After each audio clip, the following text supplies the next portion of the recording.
Libro de Éxodo, capítulo 5, versículo 1, dice: Después Moisés y Aarón fueron a hablar con el faraón y le dijeron: El Señor, Dios de Israel, ha dicho: deja que mi pueblo vaya al desierto para que celebre en mi honor. Amén. Eso es todo por hoy.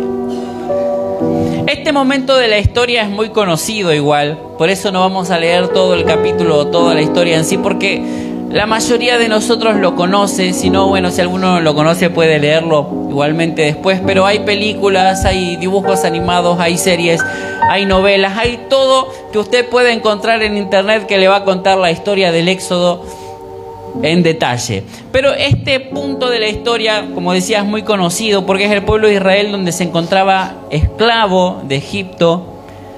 Habían sido esclavizados por unos 400 años, clamaron al Señor y el Señor envía a Moisés para que pueda sacarlos de ese lugar, para liberar al pueblo de Israel.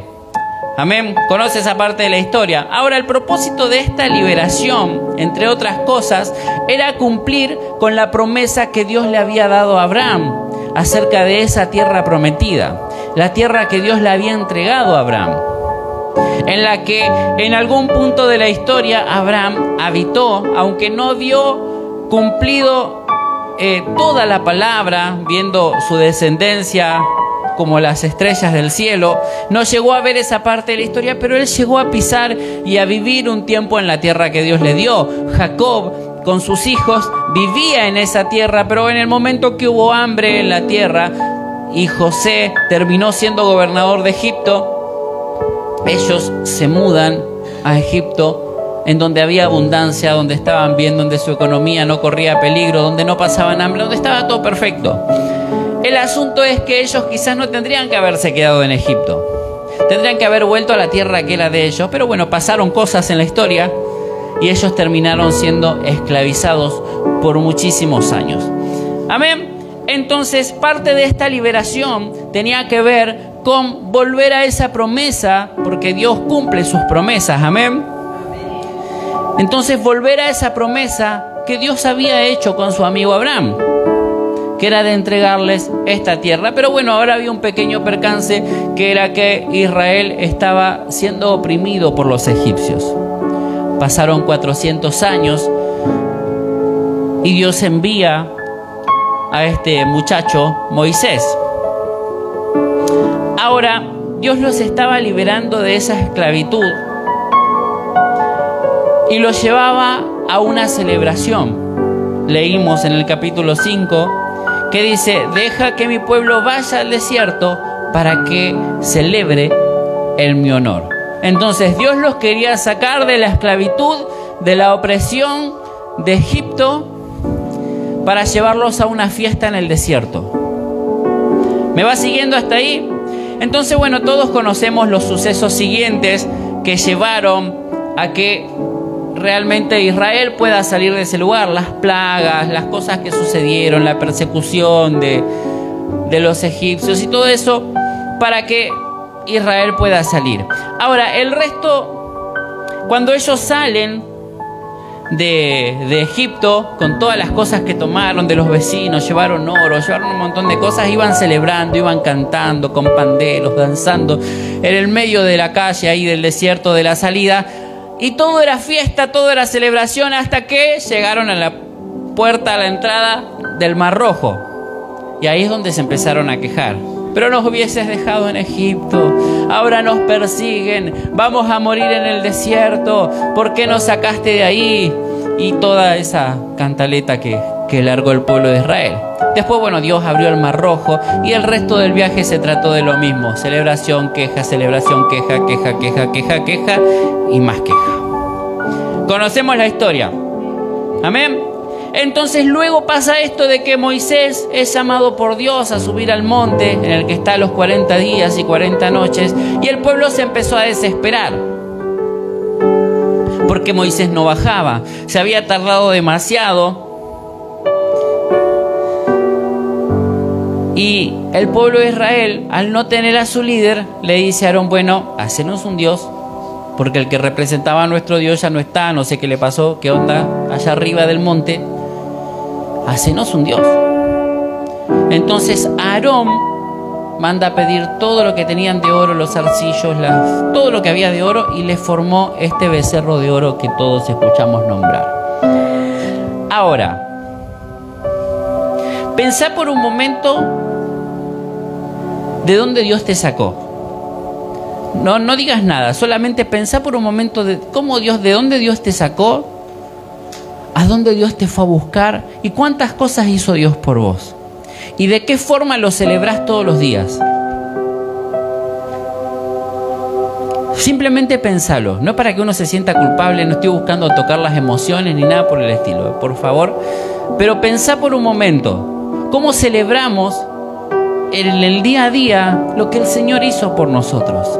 ¿De dónde Dios nos fue a buscar? Y quédate con eso. Porque en lugar de ver que Dios los había liberado de la esclavitud, donde eran azotados para trabajar, en lugar de ver a Dios en el pueblo de Israel, en lugar de ver a Dios como este que los liberó de todos esos años de esclavitud, donde trabajaban hasta el cansancio, donde los azotaban, ellos se enfocaron en ver lo que todavía no habían conseguido. Tenían una columna de nube para que el sol no les pegue fuerte, tenían la columna de fuego para que no les dé frío, pero ellos se enfocaron en lo que habían dejado atrás. Y en lugar de celebrar lo que Dios había hecho por ellos en el desierto, celebraron a un Dios que se inventaron, que en realidad no se lo inventaron. La representación del becerro de oro era un dios llamado Moloch, a quienes se le ofrecían sacrificios de niños.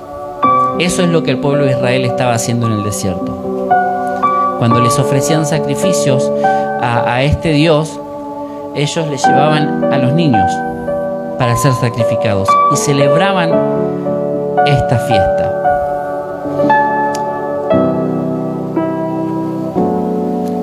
Pero ellos decidieron, aún cuando Dios había hecho tanto, decidieron vivir de la queja.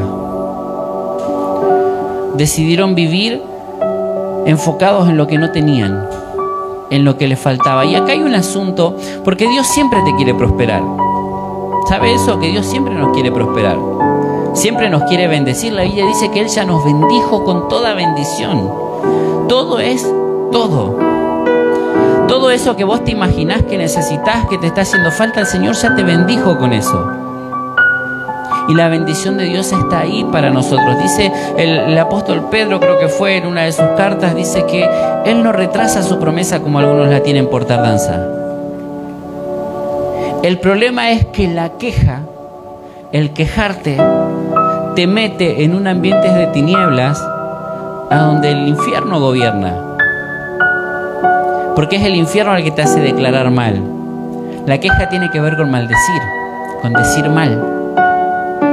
Y cuando vos estás en ese ambiente de tinieblas, por más que Dios envíe esa bendición te es robada, porque estás en un ambiente de tinieblas quejándote de lo que todavía no estás viendo, aun cuando Dios ya te lo dio. ¿Me vas siguiendo hasta ahí? Entonces, el problema con la queja es que te desvía del propósito inicial, de qué es lo que Dios quería hacer.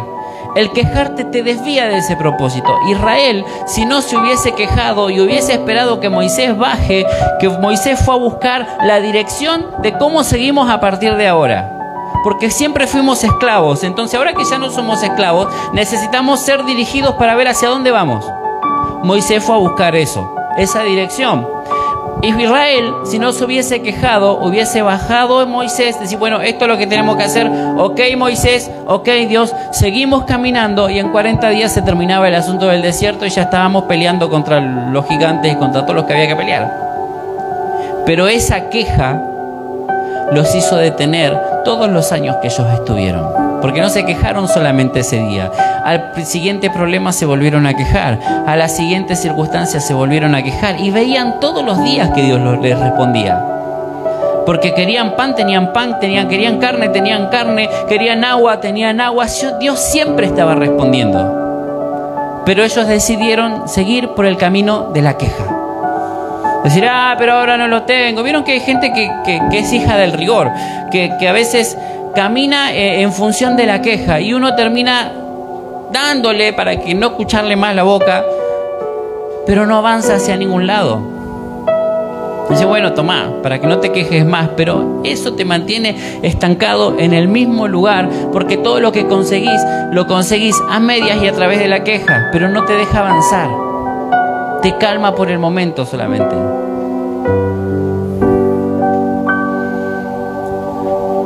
Entonces, no es que Dios esté tardando su respuesta, sino que muchas veces es robada por meternos con la queja en ese ambiente de tinieblas.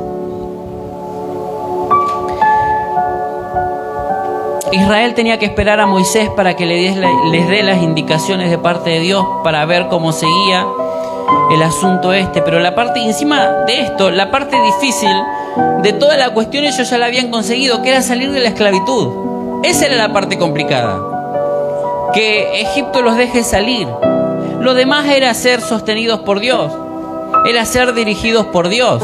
Pero si ya Dios los había sacado de la esclavitud, que era lo más complicado, lo demás era seguir avanzando. Ahora, siempre tenemos esto de darle con un caño a Israel, porque nosotros hubiésemos obedecido, ¿verdad? Que hubiésemos obedecido nosotros. No se siente muy seguro, ¿no? Pero viste que siempre tenemos eso de darle con un caño a Israel, porque Israel pecó. Yo, si hubiese visto la columna de fuego flotando en el cielo, jamás hubiese desobedecido a mi Dios. Aleluya. Pero usted piense por un momento esto, vamos a darle un poco de descanso al lomo de Israel. Piense por un momento esto, Israel fue esclavo 400 años. Estas personas que salieron de Egipto nacieron como esclavos. Lo único que conocían era la esclavitud. Fueron varias generaciones que lo único que conocían era la esclavitud, no tenían otra forma de vida. Su mente era esclava. Por más que ellos veían o vivían una liberación, su mente todavía era esclava. Es como que parte de su alma necesitaba ser oprimida todavía para sentirse en la seguridad de lo que yo conozco. Esto es lo que conozco de vida, la esclavitud. No conozco otra forma. Esto es lo que le pasaba a Israel. Y fíjese que no es muy diferente a lo que le pasa a la iglesia. Yo lo que conozco de parte de Dios es que Dios sana a los enfermos en las campañas. Yo lo que conozco de Dios es que los pastores cuentan testimonios. Yo lo que conozco de Dios es que si viene un pastor de Estados Unidos y me ora en inglés, el Señor me sana.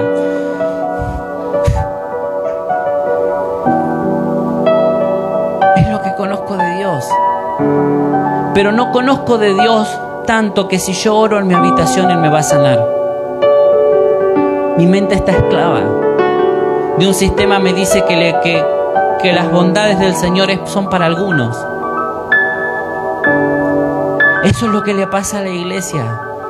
Entonces no podemos culpar tanto a Israel, porque no somos tan distintos de lo que es Israel. Porque vivimos esclavos pensando que Dios no era para todos, que había que hacer un montón de cosas para acercarse a Dios. Y si bien conocemos de la iniquidad, conocemos de las regiones de cautividad y todas esas cosas las hemos enseñado, no son requisitos para que Dios te ame como Padre y te quiera responder. Todas esas cosas son las que te van a hacer libre, pero no son un requisito para que Dios te responda. Y nunca va a ser un requisito para que Dios te responda, porque Él es un Padre bueno. ¿Cuántos tuvieron un hijo desobediente y dijeron, no te voy a hablar más, te encerrás en tu cuarto y no quiero saber más nada de vos, arreglátelas para ver cómo vas a comer de ahora en adelante, cómo te vas a vestir, quién te va a comprar ropa? ¡Ja! Desobediente, hijo del diablo. Jamás hicimos eso, ¿verdad? Y todos tenemos uno ahí que le cuesta un poquito más. Pero no haríamos eso. Si vosotros, siendo malos padres, saben dar buenas dádivas a sus hijos, dice la Biblia, ¿cuánto más el Señor? Jesús mismo dijo, ¿por qué me dices bueno? Bueno, hay solo uno, el Padre. ¿Por qué pensamos que hay cosas que Dios no quiere hacer? ¿Por qué pensamos que Dios va a tardar? ¿Por qué pensamos que Dios no va a responder? Porque estamos acostumbrados en una mente esclava a que Dios no nos responda y nos hemos resignado a que Dios no nos responda. Israel vivía de esta manera. Ellos estaban acostumbrados a ser esclavos. Póngase por un momento en los zapatos de Israel. Israel no buscaba a Dios a menos que las papas quemen. Cuando vieron que estaban siendo esclavos mucho tiempo y se les complicaba, clamaron a Dios. Y Dios respondió. Pero fíjese, ellos conocían que tenían un Dios poderoso. El Dios de Abraham, el Dios de Isaac y el Dios de Jacob. Y conocían toda la historia. Todo lo que Dios había hecho antes. Ellos lo conocían y lo creían. Y decían, este es nuestro Dios. Y a Él, ahora que nos acordamos, vamos a clamar para que nos saque de Egipto. Ahora que nos acordamos. Pero lo que ellos veían todos los días era un pueblo pagano que adoraba a sus dioses y que estaba sobre ellos. Esa era la imagen con la que crecieron y con la que vivieron. Ahora la cuestión era que ellos se den cuenta que podían buscar de Dios todos los días, no solamente cuando estaban en problemas. Y Dios les mostró que cuando buscaban de Él, les respondía.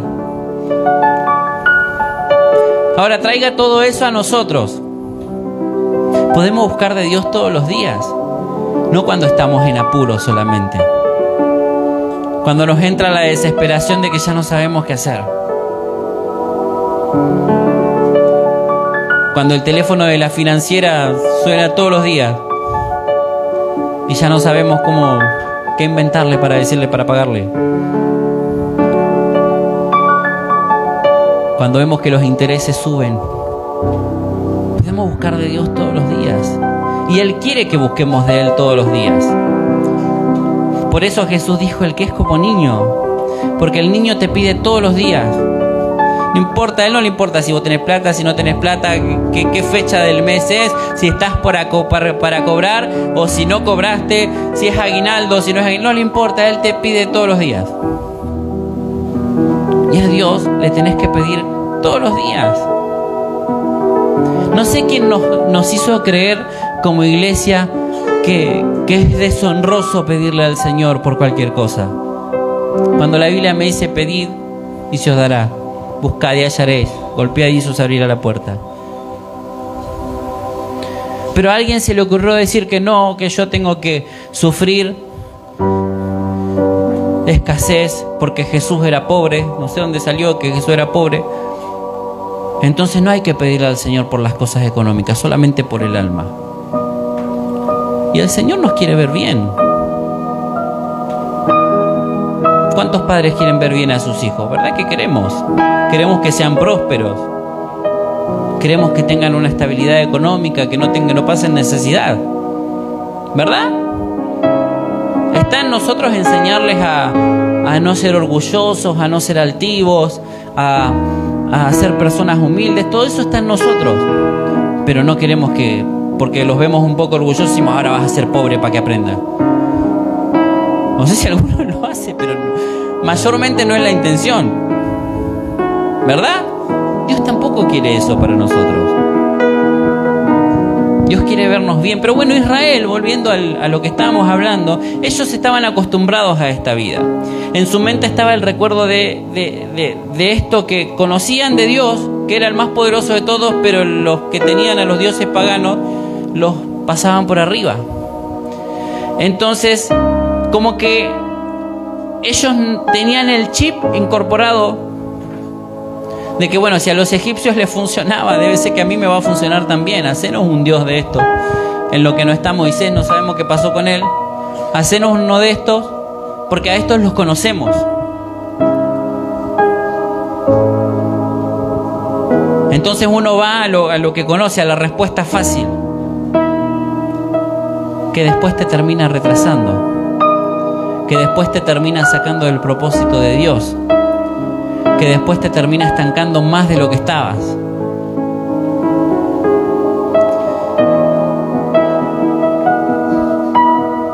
Ellos comenzaron a celebrar y a hacer fiesta a un Dios que les quitaba más de lo que les daba. Porque como les dije hoy, los sacrificios eran medios complicados. Ahora bien, ellos estaban tan acostumbrados a la esclavitud que no podían darse cuenta de qué tan libres eran ahora. Y terminaron celebrando algo que les causaba más problemas. Ahora, yo quiero que cambiemos un poco el concepto de lo que es celebrar o adorar, que por ahí lo tenemos como saltar, gritar, cantar y llorar delante del Señor. Pero la adoración también tiene que ver con eso a lo que yo le doy más importancia. Eso a lo que yo lo pongo en primer lugar. Eso a lo que me enfoco más. ¿Verdad que todos adoramos al Señor? ¿Verdad que le damos gloria a Él y todo? Pero cuando están las cosas medias complicadas, eso pasa a tener un primer lugar en nuestra vida, en nuestro corazón, en nuestra mente. Y termino adorando más el problema, porque termino hablando más del problema y sueño con el problema y abro la boca para hablar del problema y me voy a acostar y pienso en el problema y... cierto Dios, Señor, ayúdame. Necesito que me ayudes. Vos sos bueno, vos tenés poder. Pero el problema. Pero esto que me está pasando. Espero que Dios me ayude. Yo sé que Dios me puede ayudar. Pero el problema. Y por más que sabemos que Dios está presente ahí, el problema a veces grita más fuerte. Y sabe que son voces en nuestra mente que necesitamos aprender a hacer silenciar. Porque cuando yo me empiezo a quejar de todo eso que me pase, de eso que me pasa, y no es que es pecado quejarte, te vas a ir al infierno por quejoso. El problema con la queja es que te mete en ese lugar de tinieblas y no avanzás. Y lo que Dios te quiere dar te es robado porque estás en un lugar de tinieblas. Y lo que Dios quizás ya empezó a hacer en tu vida comienza a pasar de largo porque te estás quejando de lo que pasa. Entonces esa queja te roba el propósito. Por eso a veces queremos enseñar esto de que no está bien quejarse, pero no como llamarte la atención para que te sientas pecador, para que pienses que te vas a ir al infierno por quejarte, que pienses que sos un hijo del diablo por quejarte, sino porque la queja te hace mal y te saca del propósito. Te puede quejar todo el día si querés, pero no vas a avanzar. Te va a costar ver la mano de Dios. Y no estoy hablando de las personas, vieron que hay gente que se queja todo el día del por qué sí se queja, del frío, del calor, de todo. Vieron que hay gente que es muy quejosa. No hablo de ese tipo de queja, aunque también está mal. Pero fíjese usted en el día a día, la forma en que habla, la forma en que habla con los demás, la forma en que habla de su economía, la forma en que habla de su salud, la forma en que habla de su familia, la forma en que habla de todo lo que está a su alrededor. Y medite para sí mismo si muchas veces todo eso no es una queja. Y también oramos para que el Señor solucione todo eso, para que el Señor obre en nuestra familia, para que el Señor obre en nuestra salud, para que el Señor obre en nuestra economía. Y el Señor lo quiere hacer, el Señor te quiere responder, pero no terminamos de decir amén que comienza la queja. Ay, Señor, cambialo, llévatelo en el nombre de Jesús porque me tiene podrido.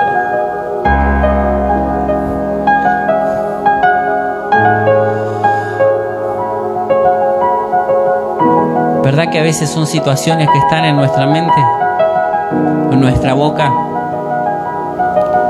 Entonces adorar al becerro de oro tiene que ver con darle más importancia a eso a lo que estamos acostumbrados, a eso que nos esclavizó siempre, en lugar de ver que Dios ya nos rescató y ya nos hizo libres. Cuando Jesús resucitó, dijo: toda potestad me es dada en el cielo y en la tierra. Él tiene poder para todo. Pero a veces estamos acostumbrados a que ese poder no se manifieste. Y nos cansamos de buscar, porque es más fácil quejarse, porque uno se desahoga cuando se queja. Pero no vamos al Señor a hablar correctamente.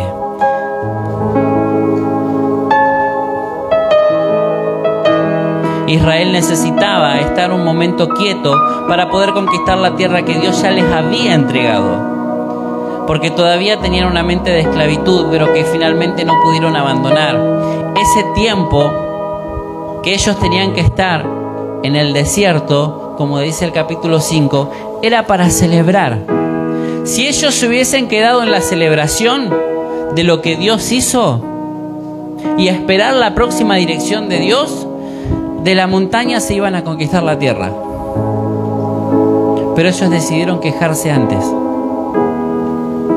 aun cuando Dios ya había hecho la obra. Fíjese que cada vez que consultaban al Señor para ir a luchar contra algún otro pueblo, el Señor le decía: anda, porque yo ya los entregué en tus manos. No le decía: anda, que yo te los voy a entregar. Decía: anda, porque yo ya los entregué. Quiere decir que para que vos te muevas, en el momento que vos te moves, quiere decir que ya Dios lo hizo y vos solamente te tenés que mover. Pero esa queja te hace retroceder y te hace quitar eso que Dios te entregó. Hablábamos el otro día con mi esposa. Una pastora nos había dicho algo una vez y dijo: una obediencia fuera de tiempo es igual a una desobediencia. Cuando Dios te dice que te muevas y vos decís: voy a esperar un cachito más, si Dios te dijo que te muevas es porque Él ya lo hizo. Y no hay nada más que esperar, porque Él ya lo hizo. ¿Me va entendiendo? Entonces, el problema con esta generación que estuvo en Israel fue que ellos estaban demasiado acostumbrados a ser esclavos. Y los que sí entraron a la tierra prometida son aquellos que habían nacido en el desierto, quienes solamente conocían que Dios los sustentaba. Los que se quejaron se quedaron atrás. El único más viejo que entró fueron los huesos de José. Los demás se quedaron atrás, y Josué y Caleb. Ni Moisés entró. Ahora, hablando de Josué y Caleb, ellos fueron parte de los 12 espías que entraron a la tierra a espiar, justamente, a ver cómo eran las cosas. Y fíjese el informe que ellos traen después. 10 de ellos dijeron: hay gigantes, estamos en el horno. Pero 2 de ellos, Josué y Caleb, dijeron: sí, está bien, hay gigantes, pero no sabés lo que es la tierra. Mirá el tamaño de los racimos de uva que te trajimos. No sabés lo próspera que es este lugar. Sí, bueno, hay gigantes, pero no sabés lo que es la tierra que Dios nos dio. 10 se enfocaron en adorar al becerro, al problema, a la esclavitud. Pero 2 pudieron ver que si Dios ya los había rescatado, que los iba a seguir rescatando, que los gigantes eran un detalle. Pero lo que tiene la tierra. Fuimos llamados a conquistar esta tierra, pero se lo tiene que creer. Fuimos llamados a conquistar esta tierra. Vamos de vuelta. Fuimos llamados a conquistar esta tierra. Ay, pastor, pero hay mucha umbanda acá. Hay muchos brujos, me dejaron un pollo en la puerta. Y come pollo, hermano. No coma por lo menos. Pero porque ya perdió la cadena de frío, ¿vio? Y está tirado ahí. Fuimos llamados a conquistar esta tierra. Lo demás es un detalle. El Señor ya la entregó en nuestras manos. Necesitamos saber a dónde Dios nos puso. ¿De dónde el Señor te sacó? ¿No los puedes sacar a ellos también? ¿De dónde el Señor te rescató? ¿Cuántas veces el Señor te levantó? ¿No lo puedes seguir haciendo? Las bendiciones de Dios no se vencen. Las promesas de Dios tampoco. Como hemos dicho varias veces, las promesas de Dios en Cristo dejan de ser promesas para ser una herencia. Quiere decir que eso ya es nuestro, que no lo tenemos que esperar. Las promesas hay que esperarlas. La herencia es nuestra, porque Él ya murió y ya resucitó. Y todo lo dio. Consumado es. Todo fue hecho. Amén. En otras palabras, esos 10 que miraron los gigantes decidieron quedarse en esclavitud. Decidieron seguir teniendo esa mente esclava. Pero los otros 2 se levantaron a conquistar la tierra. Los otros 2 se levantaron y ocuparon el lugar que Dios les entregó. Tomaron el lugar, porque Dios se los había dado. La única batalla en la que tuvieron que correr fue cuando no le preguntaron a Dios qué es lo que tenían que hacer. Siempre tenés que preguntarle al Señor lo que tenés que hacer. Siempre tenés que tener presente lo que el Espíritu Santo quiere hacer. El otro día estuvimos la semana pasada en una conferencia que nos invitó el pastor Fabián y el mensaje que él predicó fue que el Espíritu Santo no es la tercera persona de la Trinidad. Algo que hemos escuchado toda la vida. Porque dice, si vos tenés al Espíritu Santo como la tercera persona y lo ocupás en ese tercer lugar, lo tenés ahí sin importancia, y al tercer lugar prácticamente nadie le da importancia. Entonces nos acordamos del Espíritu Santo cuando queremos que nos toque, que nos agarre la tembladera, que hablemos en lengua, que nos caigamos, que podamos llorar, pero no tenemos al Espíritu Santo para nada más.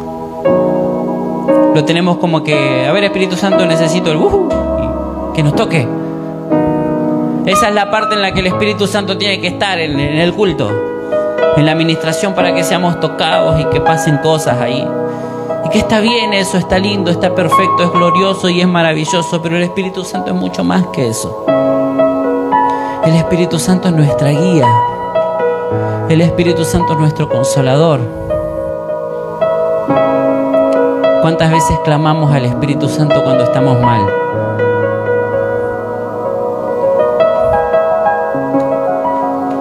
Necesitamos tener al Señor, a su Espíritu, como parte nuestro todo el tiempo.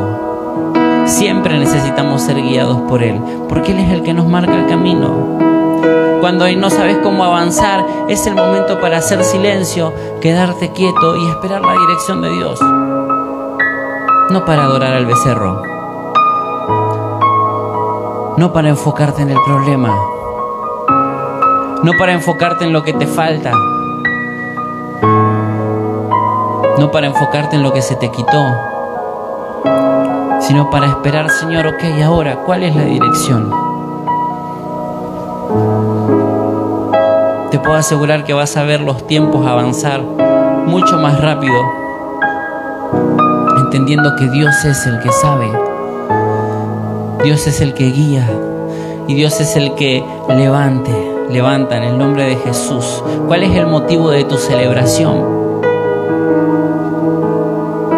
Es el Señor, celebramos a Dios, estamos celebrando a Dios todos los días por lo que Él ha hecho por nosotros, porque Él se merece ser adorado, ser exaltado. Lo que me refiero es que a qué le estamos dando más importancia. ¿Qué es lo que se está llevando nuestra atención? ¿Qué es lo que se lleva nuestras palabras? Porque tal vez estés pasando por un desierto. Tal vez estés pasando por alguna circunstancia, pero a eso que celebres es lo que te va a marcar el camino y lo que te va a marcar el destino, a lo que decidas celebrar.